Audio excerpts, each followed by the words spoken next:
the man known to history as General Franco was born on the 4th of December 1892 as Francisco Franco Bahamonde in the coastal city of El Ferrol in the province of Galicia in the northwest of Spain. His father was Nicolas Franco, a descendant of an Andalusian family which had served in the Spanish Navy for 6 generations back into the early 18th century, and Nicolas himself would continue this tradition, working as an officer in the Spanish Naval Administrators Corps in the late 19th century. However, the relationship between Nicolas and his son Francisco would prove to be fraught, Nicolas being eccentric and a somewhat decadent character, traits which his son grew to dislike in his father. Francisco's mother was Maria del Pilar Bahamonde de Andrade, a native Galician from a well-to-do upper-middle-class family. Francisco would grow to become close to his mother, admiring her Roman Catholic piety and the serious demeanor she displayed in contrast to his father. As Francisco grew up, he developed a disciplined and serious character himself from a young age. He was originally destined for a career in the Spanish Navy, like multiple generations of the Francos before him. However, his family life was thrown into turmoil in 1907, when Francisco was just 14 years old. At this time, his father Nicolas abandoned his family and would soon marry another woman in Madrid. Francisco never forgave him and only maintained a limited relationship with his father for the remainder of his life. It is hardly a coincidence that just around the time that Nicolas Franco abandoned his family in Galicia, Francisco discarded any plans to join the Spanish Navy and instead entered the Spanish Infantry Academy in Toledo at just 14 years of age, though the decision was also partly attributable to the massive decline in the Spanish Navy in the aftermath of the Spanish-American War of 1898. Francisco eventually graduated in 1910 as a second lieutenant. His performance at the academy had been relatively modest, graduating towards the lower end of his class, but this can be partially explained by his age, many of the cadets at Toledo being 2 or 3 years older than Franco. The Spain that Franco now entered military service for was on the cusp of a protracted political emergency. Indeed, it had been enduring a very prolonged crisis in one shape or another for 2 centuries. In the 16th century, Spain had been the foremost European power, the superpower of its day, fueled by an enormous empire in the New World and huge gold and silver bullion flows from Mexico and Peru. However, in the 17th century, the Spanish Empire had entered into a period of rapid decline as those same bullion inflows from the Americas dried up, such that by the 18th century, Spain was a second-rate power with a backward, underdeveloped economy. Moreover, the country's politics were crippled by the excessive power of the Roman Catholic Church and an ineffective monarchy. Then, in the early 19th century, independence movements in South America and Central America robbed the country of most of its overseas empire. However, a reform movement was underway. During the first years of the 19th century, the country fell into the orbit of Napoleonic France, and a new generation of Spanish politicians was calling for a complete overhaul of the country's politics, economy, and society. A new liberal constitution was adopted in 1812, but tensions remained. As a result, the civil war, known as the First Carlist War, occurred between 1833 and 1840 over the succession to the monarchy and disputes between liberals and conservatives within the country. 2 further Carlist wars would follow in the late 1840s and the mid-1870s, the Third Carlist War having briefly seen the monarchy suspended and the First Spanish Republic created between 1873 and 1874. Thus, when Franco was born in 1892, the country had been subjected to nearly a century of conflict between left-leaning liberal reformers who wished to reduce the power of the monarchy, aristocracy, and Roman Catholic Church, and right-leaning conservatives determined to keep the traditional structures of Spanish society and politics in place. These twin forces would continue to dominate Spanish politics into the early 20th century and shape the course of Franco's life. At the time that he left the Infantry Academy in Toledo in 1910, though, the more calamitous political confrontations which Spain was to endure in the 1930s were still some way off. In the early 1910s, the Iberian state's main concerns lay in North Africa, where the country held some of the last vestiges of its once great colonial empire, having lost the bulk of its other possessions in the Caribbean and the Philippines in the late 1890s. In particular, Morocco had become a major focus of Spanish imperial activity. The country had held territories here for several centuries, notably the city of Ceuta across the Straits of Gibraltar. Spanish interest in the region had been further expanded in the First Hispano-Moroccan War between 1859 and 1860, and brief conflicts with some of the Rif tribes of northern Morocco in 1893 and again in 1909. A more substantial land grab was effected in November 1912, when a treaty was agreed between France and Spain, whereby Morocco was divided between them, Spain acquiring the entire north coast of the country and a strip of land in the south, while France took the more expansive central parts of Morocco. Yet while the agreement between the two European powers had established their respective spheres of influence, making a reality of Spanish rule in the newly acquired territory was a more protracted affair. Efforts to pacify the various tribes and political groupings in Morocco would occupy the attentions of the Spanish military for the remainder of the 1910s. Thus it was that Franco, fresh from the academy in Toledo, volunteered to take up a position in North Africa in 1912 at the age of 19. Franco's service in Morocco began his swift ascent within the Spanish military. In 1913, he was promoted to first lieutenant in an elite regiment of Moroccan cavalry. He became well known for his professionalism and command abilities, and also for the concern he showed for the well-being of the troops under his command.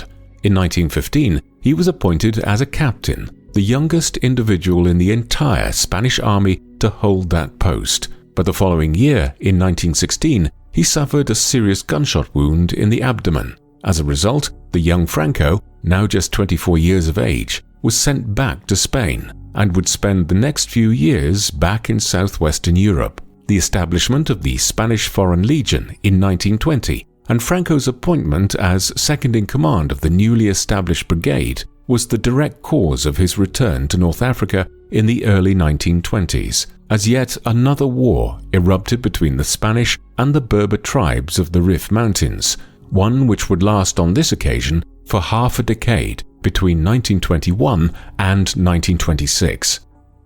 In 1923, he was further promoted to the top command of the Spanish Foreign Legion, the same year that he married Maria del Carmen Polo, with whom he would have a daughter in 1926. Like her mother, she was named Maria del Carmen, and she would be Franco's only child. Shortly after their marriage in 1923, he was called to visit Madrid for an audience with the Spanish king Alfonso XIII.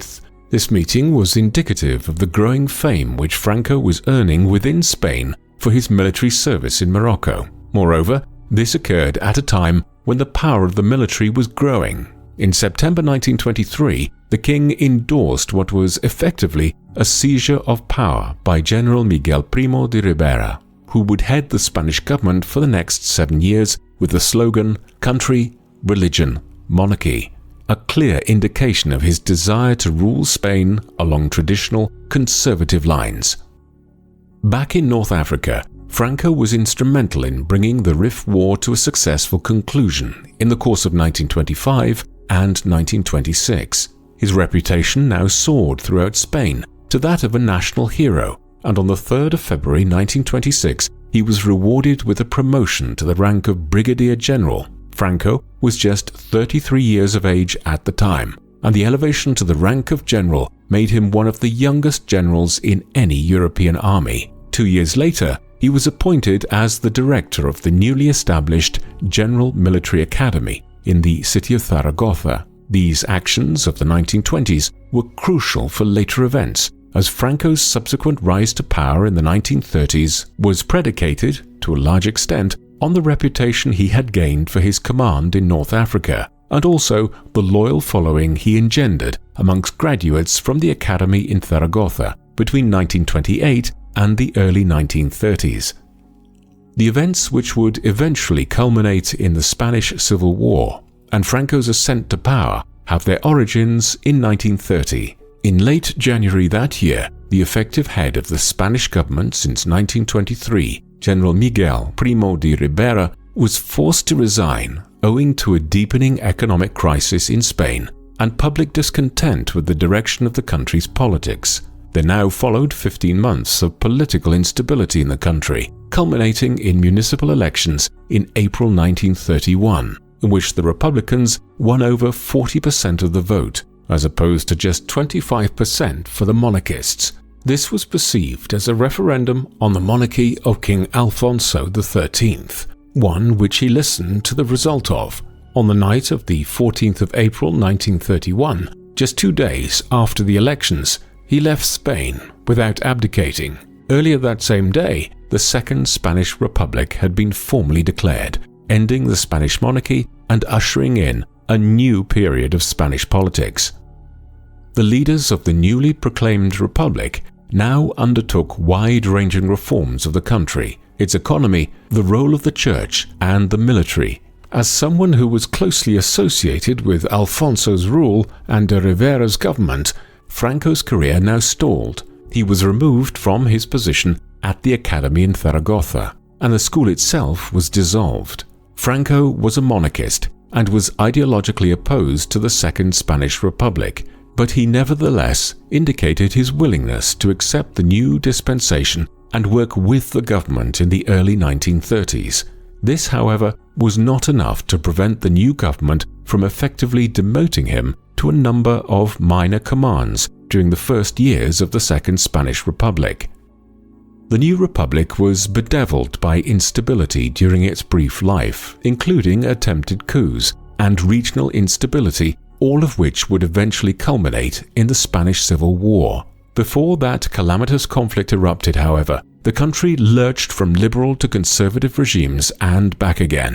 In 1933, the Spanish Confederation of the Autonomous Right were the victors in elections to the Spanish legislature, prizing power from the liberal parties which had seized power in 1931. The 1933 elections were a boon for Franco's flagging career. He was restored to a more active command, and in 1934 he was promoted to Major General. That October, he was placed in charge of suppressing a violent revolt amongst miners in the province of Asturias, who were unhappy with the growing influence of the conservatives within the Spanish government cabinet. His successful prosecution of the Asturias insurrection would see him appointed as chief of the Spanish Army's General Staff on the 19th of May 1935. The insurgency in Asturias and Franco's stated views on it also points to where his ideological views and personal politics lay by this time. Franco described the insurgency as a frontier war, one being perpetrated by socialists and communists with the goal of overthrowing civilization itself in Spain. Franco's anti-leftist credentials were being established in this manner just as the Spanish political landscape was lurching into its ultimate crisis. A series of scandals in the mid-1930s led to the dissolution of Parliament and the calling of new elections for February 1936. This occurred at a time when the country's politics had polarized to an unprecedented extent between a left bloc of communists, socialists, and radical Republicans united into a coalition termed the Popular Front, and a right bloc of monarchists, conservatives, Spanish traditionalists, and ultra-Catholics, with the latter having a large amount of support from elements within the military hierarchy and the colonial administration in North Africa. Despite this coalition on the right, the left were victorious in the elections of 1936, and Manuel Aznar, the leader of the Republican Left Party, was quickly made president in a new government of the left. Aznar's appointment as president in 1936 was the catalyst for elements on the right, and in particular within the military, to now begin plotting a coup d'etat. As this was occurring, Franco was effectively in exile. In February 1936, he had been sent to the Canary Islands as a military commander there, a position which was effectively a form of banishment from Spain itself. Up to this point, General Franco had largely remained aloof from any of the political parties in Spain, but he was now contacted by those elements within the military who wished to overthrow the government of the Second Spanish Republic in order to end the anarchy which had characterized Spain's politics throughout the 1930s. In June 1936, he met with the officers in question in a forest on the island of Tenerife to discuss the coup. At this point, Franco refused to commit the insurrection, but in the weeks ahead, he did so. The revolt would be led by three individuals: General José Sanjurjo, a monarchist opponent of the Second Republic who was living in exile in Portugal, would be its symbolic head, while Emilio Mola y Vidal, 1st Duke of Mola, would lead the revolt on the Spanish mainland. Franco took command of the Spanish colonial armies in North Africa. The Spanish Civil War began on the 17th of July 1936, a day earlier than planned, when the Army of Africa rebelled in Morocco. The following day, Franco flew from the Canary Islands to North Africa as the rebel forces were seizing control of large parts of Spain. By the end of July, the insurrectionists, who were now referring to their broad coalition of political groupings as the Nationalists, had gained the support of elements throughout North Africa and in the towns and hinterlands of Zaragoza, Sevilla, Córdoba, Valladolid, Burgos, and Pamplona in Spain itself. However, the government, broadly identified as the Republicans, managed to maintain control over the largest cities, including Madrid, Barcelona, Bilbao, Malaga, and Valencia. With the two sides both holding or seizing substantial parts of the country, the stage was set for a prolonged and bitter conflict. This was exacerbated by the political, economic, and military aid which both sides were receiving. The Republicans would quickly be supported by Soviet Russia, while aid and direct military support was channeled to the Nationalists by the Nazi regime led by Adolf Hitler in Germany and the fascist government of Benito Mussolini in Italy. Other nations, such as the United States, France, and Britain, declared their neutrality but could not stop independent brigades forming and traveling to Spain to fight on behalf of one side or the other. As a result of all this, the Spanish Civil War became a proxy war in the wider showdown between the political right and left in Europe in the years prior to the outbreak of the Second World War. It also acted as a means of trialling the new developments in military hardware which had been made since the First World War, notably the rapid advances in airplanes which had occurred since the 1910s. The Civil War itself became a long war of attrition. Having quickly seized the Spanish protectorate in North Africa in late July 1936, Franco was able to convey a large proportion of the North African army, which consisted of approximately 30,000 men, to Andalusia in southwestern Spain in early August. He then began a march on Madrid, with the goal of seizing the Spanish capital from the Republicans and bringing the war to a swift conclusion. However, by the time he advanced on the city in October 1936, significant enough aid had been channeled to the Republicans by the Soviets and other communist powers that Franco failed to secure the Spanish capital. With this, the possibility of a short, swift victory for the Nationalists had passed. As the war settled down into a protracted struggle in late 1936 and into 1937, the Nationalists organized themselves into a provisional government at Burgos, a town to the north of Madrid, which had been a capital of the Kingdom of Castile and was a symbolic site for the nationalist government during the Civil War. On the 1st of October 1936, Franco was proclaimed Generalissimo of the Nationalist Army.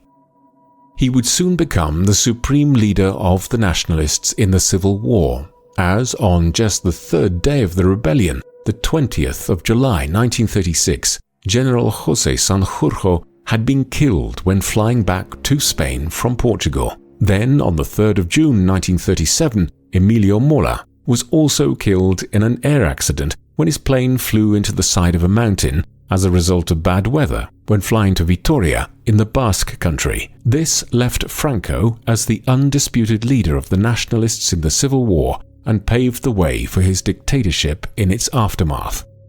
1937 also witnessed the formation of the political party which would come to dominate Spanish politics until the 1970s. In 1934, in the firmament of Spanish radical politics prior to the outbreak of the Civil War, a new political party, the Falange Española, or Spanish Phalanx, had been established. This was effectively a fascist party in the vein of the National Socialists in Germany. It was far-right, anti-communist, and a champion of the Roman Catholic Church. Franco had not been associated with the Falange in its early years, but in April 1937 he now merged the fascist party with a number of other political groupings of the right in Spain, such as the monarchists and ultra-Catholic groupings, to form the Falange Española Tradicionalista y de las Juntas de Ofensiva Nacional Sindicalista, meaning the traditionalist Spanish phalanx of the councils of the National Syndicalist Offensive. Thus, from the summer of 1937, Franco was the undisputed leader of the nationalists. The nationalists were also making headway in securing the more peripheral parts of the country. By early 1937, they controlled the bulk of the west of the country, with key strongholds in Coruña and León in the north and Sevilla and Granada in the south, while the Republicans retained control of the eastern coastal parts of Spain, the Basque country in the northeast, and the central Meseta region, including Madrid. In 1937, the focus of military operations largely lay in the northeast, in the Basque country, which was secured for the Republican cause in the early months of the war. A concerted effort to secure the area by the nationalists was undertaken in the spring of 1937. The Basque campaign has become infamous for the perpetration of the most notorious atrocity committed in the course of the Spanish Civil War. This was the bombing of the town of Guernica in northern Spain in late April 1937. It was carried out by the Condor Legion, provided by Nazi Germany, and the Legionary Air Force sent to Spain by Italy. Hundreds of Spanish civilians were killed in order to pave the way for Franco's subsequent capture of Bilbao in the region and the securing of northern Spain for the nationalist cause. The number of casualties is a matter of considerable contention, estimates ranging from several hundred to upwards of 1,000. These were largely civilians, and there is little doubting that it constituted a major atrocity by the nationalists. In the aftermath of Guernica, the nationalists made rapid advances in the north and northeast. The regional capital of Bilbao fell to them on the 19th of June 1937 after a 2-month-long siege, and the conquest of the Basque country was completed in October 1937, bringing the nationalists into more secure control of the northeast and the Aragonese countryside further south. The Republicans, however, retained strongholds in the Meseta and all along the Mediterranean coast, including the cities of Barcelona and Valencia. 1938 was the critical year in deciding the outcome of the war. In the closing weeks of 1937, the Republicans attempted to retake the city of Teruel in eastern Aragon, lying inland from the Mediterranean coast, roughly halfway between Barcelona and Valencia. Their goal was twofold. If Teruel could be captured, it would better secure Catalonia for the Republican cause, while it was also believed that a pincer movement into the region would distract Franco from any attempt to take Madrid. The town soon became the focus of an intense confrontation between the Republicans and the nationalists. Both sides flooded the region with well in excess of 100,000 troops each in the dying weeks of 1937 and the first days of 1938. Franco himself diverted his attentions to Teruel just before Christmas Day 1937. Bloody and intense fighting between December and February would see each side suffer over 60,000 casualties, a death toll which was compounded by the worst winter that Spain had endured in 20 years. The Republicans eventually took the town early in January, before a sustained nationalist counteroffensive reclaimed it in mid-February, bringing the Battle of Teruel to an end. Teruel effectively exhausted the resources of the Republicans and has a significance for the course of the Spanish Civil War, far in excess of the strategic importance of the town itself. In the aftermath of it, Franco wasted little time in taking advantage of having gained the strategic upper hand. In early March, an offensive eastwards towards the Mediterranean coastline was underway, and by April, the nationalists had entered the provinces of Catalonia and Valencia, securing a large stretch of the Mediterranean coastline by mid-April. As a result of this offensive, the Republicans were suing for peace terms by the early summer of 1938 and had been reduced to holding the Meseta eastwards to Valencia and a small isolated pocket of territory in the northeast centered on Barcelona. The final push came in late 1938 and early 1939. On the 23rd of December 1938, the nationalists invaded Catalonia. Cut off from the main Republican strongholds between Madrid and Valencia, the leftists had little hope here. Tarragona fell on the 15th of January 1939, and a major event occurred on the 26th when Barcelona was taken by Franco's forces, an event which made it clear that the civil war was effectively over. Weeks later, the governments of Britain and France, which had previously tried to avoid officially favoring one side or the other, recognized Franco and the Phalangists as the official government of Spain. The Spanish Civil War was brought to an end in the spring of 1939. On the 6th of March, the Republican Prime Minister Juan Negrín fled to France in the face of an insurrection within the Republican military, which now sued for peace terms. A final military operation by the nationalists began in late March. On the 28th of March, Franco's troops entered Madrid, followed 2 days later by the capitulation of Valencia. On the 1st of April, Franco made a speech which was broadcast via radio throughout Spain, in which he declared victory for the nationalist cause. That same day, the last Republican stronghold, the Mediterranean town of Alicante, surrendered. After nearly 3 years, the Spanish Civil War was over. Franco was now the undisputed ruler of Spain. Franco's first weeks as the unequivocal head of the Spanish state were bloody. Leading historians of the regime estimate that at least 30,000 Republicans were executed in the weeks and months following the cessation of hostilities, while tens of thousands more were imprisoned. Hundreds of thousands more fled from the country, many leaving for South America, and approximately 500,000 streaming over the Pyrenees to France to find refuge there. For years afterwards, such persecution of Republicans and their families would continue and is one of the greatest crimes of Franco's regime. Although Spain's new leader aspired to rejuvenate the country in the aftermath of the war, he was to be instantly thwarted in this by events elsewhere in Europe involving his erstwhile allies. Nazi Germany's involvement in the Spanish Civil War had been just one component of a much wider pattern of German aggression throughout Europe during the mid to late 1930s. In March 1936, the Rhineland region of Western Germany was remilitarized.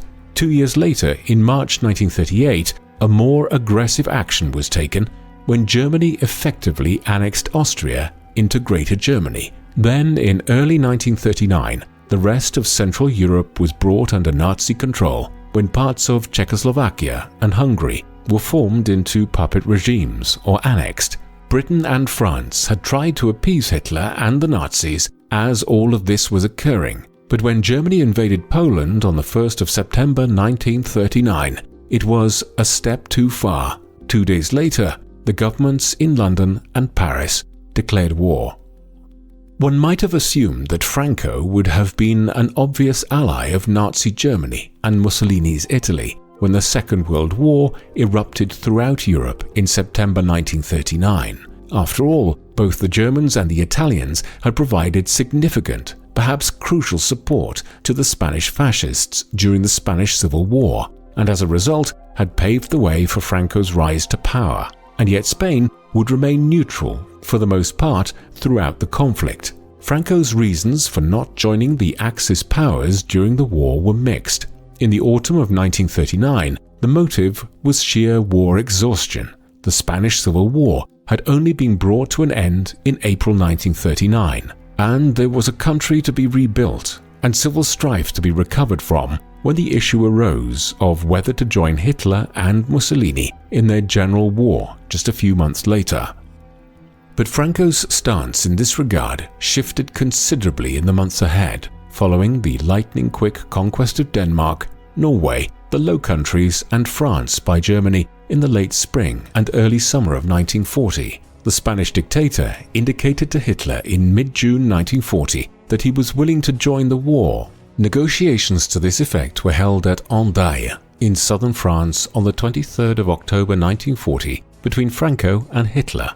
But here the German Chancellor balked at Franco's demands for supplies from Germany and a promise of future control of Gibraltar and French North Africa. Once these early negotiations to bring Spain directly into the war on the side of the Axis powers failed, Franco generally steered an opportunistic politique course for the remainder of the war. For instance, he sanctioned the formation of a unit of Spanish volunteers to serve in the German war effort, but strictly stipulated that this Blue Division was only to be allowed to serve on the Eastern Front against Soviet Russia, as he did not wish to damage Spain's relations with the US and Britain. Similarly, Spanish troops were stationed in the Pyrenees from 1941 onwards to prevent against any attempt by Hitler to occupy the Iberian Peninsula for strategic reasons.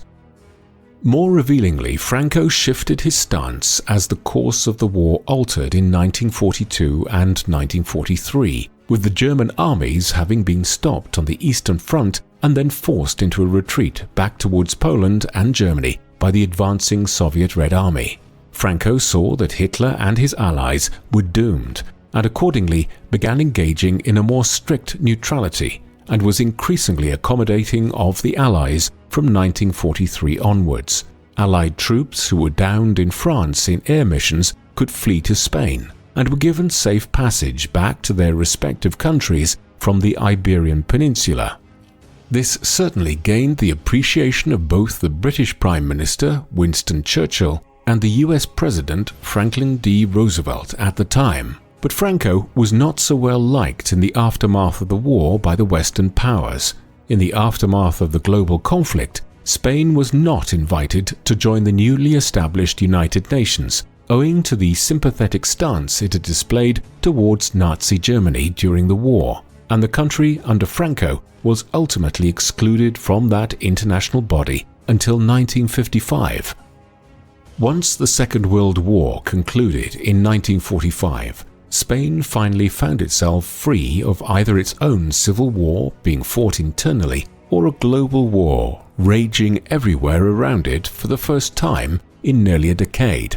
Indeed, the 30 years between 1945 and Franco's death in 1975 was, despite the dictatorship, arguably the most protracted period of political stability enjoyed by Spain since the 18th century. Francoist Spain, as it is known, was ruled by Franco as the supreme head of state, who took on the title of Caudillo de España, meaning the leader of Spain. There is little doubting that this was in essence a dictatorship, but it was one which became more optimistic in the aftermath of the Second World War. And although Franco courted the support of Nazi Germany and Fascist Italy at the time of the Spanish Civil War, Franco cannot really be termed an ideological fascist himself. His was a military dictatorship, one which sought to foster the core values of the conservative movement which had formed one part of Spain's political landscape since the 19th century, specifically nationalism, support for the Roman Catholic Church, and an opposition to leftist politics, particularly socialists and communists. The Falange Española, which Franco had formed out of the various right-wing Spanish political parties in 1937, was the sole legal party in the country between the conclusion of the Civil War in 1939 and the end of the Franco regime in the 1970s. But there was also a distinct drift away from the party's fascist roots of the 1930s during the post-war period, symbolized in the rebranding of the Falange as the Movimiento Nacional, or National Movement, in 1958. Yet this is not to suggest that Franco did not engage in harsh political repression. Trade unionism and left-leaning political organizations were generally monitored and suppressed, while many socialist organizations were banned by the state. Similarly, Franco's regime sought to impose a harsh suppression of the many regional separatist movements in areas such as the Basque Country and Catalonia, which have so characterized the history of modern Spain. Such policies, though, were only so effective. Indeed, in some instances, they proved counterproductive. Attempts to curb Basque separatism, for instance, simply eventuated in the formation of the Euskadi ta Askatasuna organization, or ETA for short, in 1959, meaning Basque Homeland and Liberty. ETA developed in the 1960s into a terrorist paramilitary organization bent on using bombings, assassinations and kidnappings to pressure the Spanish state in order to gain independence for the Basque region in northern Spain. Other authoritarian policies have cast a shadow over the Franco regime. Surely one of the most heinous aspects of Franco's dictatorship was the abduction of the children of Spanish Republicans and their fostering out to nationalist families. Much of the goal here was a form of social engineering, whereby these children, who would most likely be raised as left-leaning socialists and Republicans if they remained in their original family units, would now be raised as conservatives and traditionalists in line with the political ideologies of the Francoist regime. This practice had started during the Civil War, often involving children whose parents had been killed during the conflict, but it intensified to soon involve the children of Republicans who were arrested and imprisoned. It continued into the 1940s, before petering out in the 1950s, and eventually involved tens of thousands of children, perhaps into the hundreds of thousands. Many of these children never knew the circumstances of their birth or were never repatriated to their parents, and the legacy of what has been termed the lost children of Francoism was undoubtedly one of the worst crimes perpetuated by Franco's dictatorship. Elsewhere in the 1940s and 1950s, the powerful position of the Roman Catholic Church throughout Spanish society was cemented through Franco's policies. The Church's close alliance with Franco ensured that it was given almost complete control over the country's educational system, including Spain's universities, where lecturers and professors were screened for their Catholic credentials, and in Spanish society, divorce, contraception, and abortions were all prohibited. Most oppressive was the treatment of women in Spanish society. The Second Republic had adopted many of the progressive measures which had developed for women's rights in the United Kingdom and elsewhere, but these laws were now repealed, and women were increasingly confined to traditional roles in the 1940s and 1950s. As a result, women in Spain were prohibited from working in many professions and needed the permission of a husband or male relative to do something as simple as open a bank account. The middle years of the Franco regime in the late 1950s also saw considerable changes in Spain's colonial possessions in North Africa. In 1956, the French-held parts of Morocco gained independence, and the Spanish state simultaneously agreed to relinquish some of the territory it had acquired in northwest Africa nearly a half-century earlier. Yet this did not prevent conflict erupting between Franco's Spain and the Morocco of Sultan Mohammed V in 1957. The Ifni War, as it has become known, dragged on for 8 months into the summer of 1958 and resulted in Spain ceding Tarfaya to Morocco. Further territory would be ceded in subsequent years, and the Spanish colonies in the Gulf of Guinea were granted independence as Equatorial Guinea in 1968, whilst in 1975, shortly before Franco's death, a withdrawal began from the extensive territory known as Spanish Sahara, the sovereignty of which is still contested today between Morocco and Mauritania. Yet some small enclaves in northwestern Africa have been retained down to the present day, notably the cities of Ceuta and Melilla in northern Morocco. There were ambiguities to all this as time passed and the memory of the Civil War faded and the regime became more liberal. The White Terror, as the Francoist oppression of the Republicans, both during and immediately after the war has become known, petered out gradually in the 1940s. Though much of this was owing to the regime simply no longer having any enemies at home to persecute, concentration camps, which had been set up to hold Republican prisoners in the late 1930s, gradually disappeared from Spain. The The last one, that at Miranda de Ebro near Burgos, was closed in 1947. By way of contrast, from the late 1950s onwards, and in particular during the 1960s, unofficially sanctioned trade unions began to operate in Spain and were not crushed or clamped down on in the manner which they almost certainly would have been had they tried to operate in the 1940s. In other ways, Spanish society was undergoing some limited liberalization from the late 1950s onwards. For instance, some of the restrictions on what women could or could not do were relaxed in the 1960s. Censorship of the press and the media also became less severe in the last 15 or so years of Franco's dictatorship, although any overt criticism of the regime itself remained a crime. Much of this must be viewed in light of the country's drift into the Western capitalist bloc of states led by the United States during the Cold War from 1955 onwards.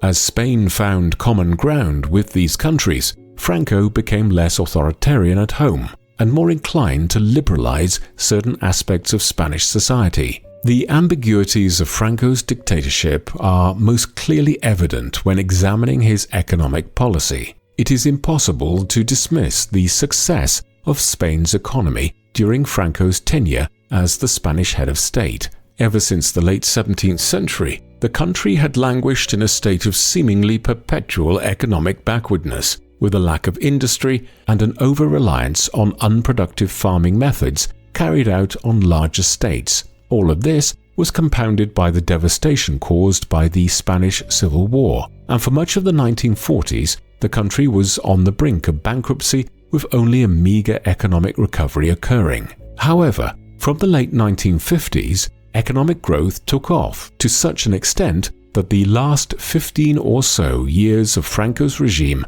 has been dubbed the Spanish Miracle or El Milagro Español. In economic terms, during these years, the country had the second fastest growing economy in the world. Only Japan, which was undergoing its own economic miracle, grew at a faster rate between the late 1950s and the early 1970s. The Spanish miracle came about owing to a combination of factors, not least a series of national development plans devised by Franco's ministers and the adoption of a free market economy in 1959. Iron and steel factories proliferated in the northern provinces, and these in turn supplied raw materials for a thriving shipbuilding industry in the ports of the northern coast. Petrochemicals became a major national industry, and new corporations emerged, notably the SEAT Automobile Company. In 1946, there were just over 70,000 private cars in Spain. This number had increased to over 1 million cars 20 years later. More than 750,000 SEAT cars were produced during the years of the Spanish miracle. As a result of all this, Spain went from being one of the most economically backward countries in Western Europe to being the world's 9th largest economy by the end of Franco's regime. Thereafter, the global economic recession of the mid to late 1970s saw Spain's economic growth stall, but there is no doubting that the Spanish miracle hauled the country's economy out of the stagnation in which it had wallowed for 2 centuries and brought it into the 20th century. This, combined with the massive expansion of the tourism sector in the post-Franco period, created the economy of modern Spain. And whatever his other failings and crimes may have been, this must be acknowledged as a major success of Franco's time in power. Perhaps in assessing Franco's career and the nature of his regime, we should also consider that he did not work to ensure the continuity of his dictatorship. This might have been partly owing to his lack of a male heir. Franco's marriage produced just one child, his daughter Maria del Carmen, born in 1926. Had the caudillo had a male heir to pass the dictatorship to, he might have made provision to ensure that this occurred. But he didn't. Indeed, Franco had taken steps to restore the Spanish monarchy as early as 1947, when an official referendum was held to make Spain a monarchy once again. Although it was passed, no new king was crowned at that time, and Franco instead had his powers as a regent for life ratified. As he neared the end of his life, though, he took more concerted steps to restore the monarchy, culminating in 1969 when Juan Carlos of the old royal house of Bourbon was named as Franco's successor and made a prince. 2 years earlier, steps had been taken to allow freer elections to the Spanish legislature. Then, in 1973, Franco resigned his position as Premier of Spain and head of the government in favor of Luis Carrero Blanco. Blanco was a long-standing ally of Franco's, who had fought with the Generalissimo in North Africa in the 1920s and during the Spanish Civil War, but his tenure as Prime Minister was short-lived, as he was killed by a roadside bomb by the Basque terrorist group ETA. In the final days of 1973, 2 further individuals, Torquato Fernández Miranda and Carlos Arias Navarro, would subsequently serve as Prime Ministers of Spain before Franco's death. But despite this partial relinquishing of power, Franco retained many of his positions, still serving as head of state, albeit in a much more limited capacity, and also retaining control over the Spanish military. Nevertheless, the measures taken from the late 1960s constituted some significant steps towards transitioning towards a less authoritarian regime.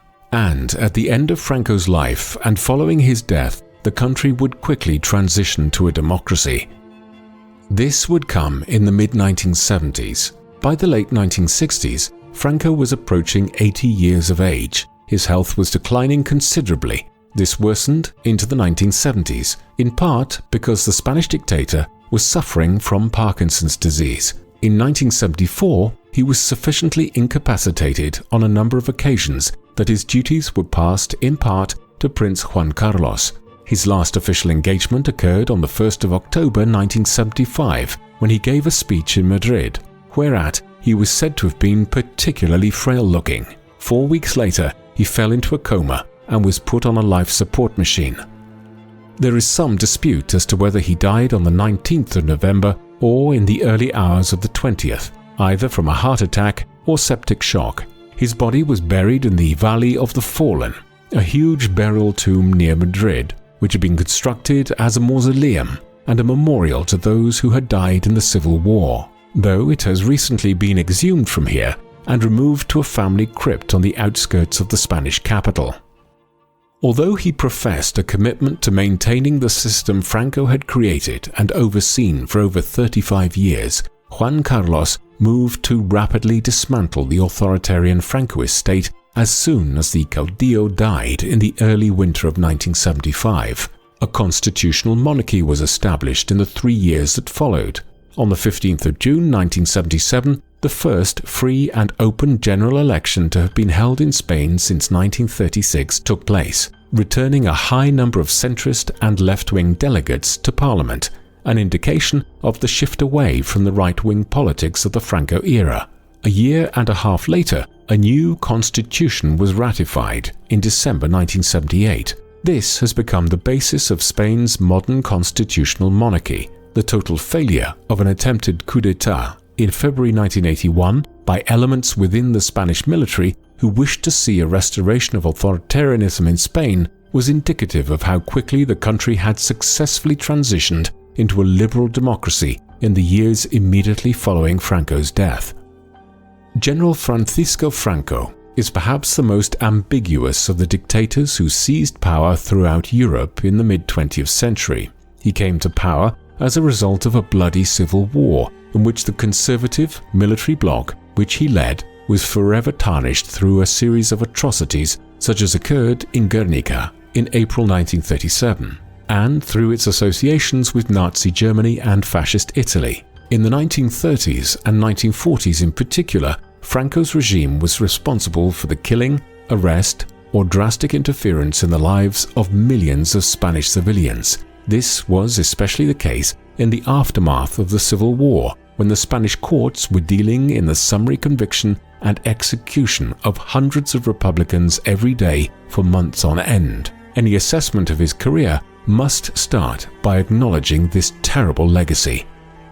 But there is also little doubting that the Franco regime changed over time, in particular as it entered the 1950s. Francoist Spain became less repressive and, switching from an overt totalitarianism to a less brutal authoritarianism, there were also a number of considerable advances in Spanish society in the last 2 decades or so of Franco's regime, with the growing affinity with the US Western Bloc of powers from 1955, when the country was admitted to the United Nations. Most significantly, the Spanish economic miracle, which occurred between 1959 and the mid-1970s, finally hauled Spain out of the economic malaise it had been languishing in since the 18th century and made it one of the world's ascendant economic powerhouses.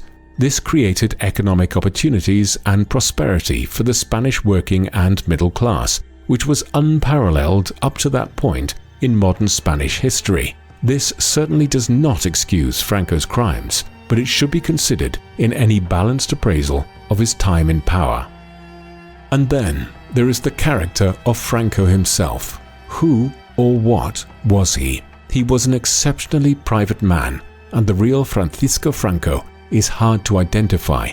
Perhaps he might best be defined as a product of Spain itself, and one who shifted his own political stances in line with the prevailing trends of European and global politics between the 1930s and the 1970s.